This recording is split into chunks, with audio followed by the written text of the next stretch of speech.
Biz арубак чындыкты айтып, элим жерим деп магышын канча деген миң деген спортсмендер күйүп келген. Ошо биз атак даңктаган элибизди, жерибизди, флагыбызды булар сөз эркиндигин жок кылып, бизди саткан жатат. Бул сөз эркиндиги деген сөз уже биздин мамлекетибизди, эгемендүүлүгүбүздү жок кылалы деген маани.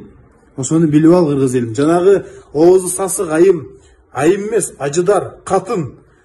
Ошонун сөзүн колдогон депутаттар, силер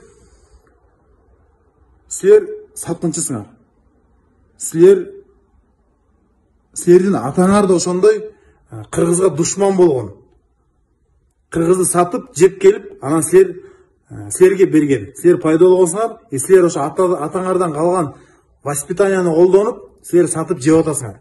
Силердин да балдарыңар ошондой сасык болот оозунан. Бетинде нуру жок. Коррупцияга белчесинен малынган. Мен коркпойм ачыкты айтканды. Анткени кыргыз элим, Кыргызстаным мага керек. Кыргызстаным кыргыз элиме керек. Кагылайын элим, жерим.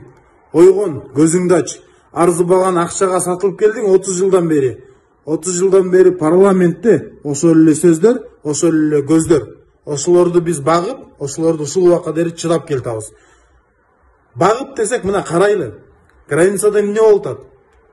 Мына бир ажо кетти, экинчиси деле ошол, экинчиси кетти, үчүнчүсү келди, үчүнчүсү деле ошол.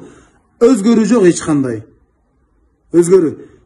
Коркпо кыргыз элим, башыңды өйдө көтөр, алдыга кадам кыл. Биз качан артка кыл дерек. Бизди ок менен атып атса да качпайбыз. Анткени биз чыныгы баатырдын тукумубуз. Эч качан унутпайлы, биз баатырдын тукумубуз.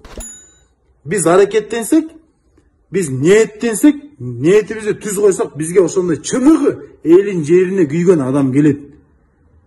Неге десеңер, ар бир адам өзүнөн башташ керек. Чыңгыз атабыз айткан, адамга күнүгө адам болуш оор деп. Биз өзүбүздөн баштайлы, өзүбүздү сатпайлы. Өзүбүзгө мекенибизди ойлойлу. Артыбыздагы жаштарды ойлойлу, өсүп келаткан.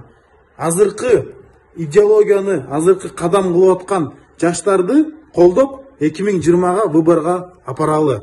Мен терең ишенем. Мен ишенем Кыргызстандын келечегине. Мен ишенем.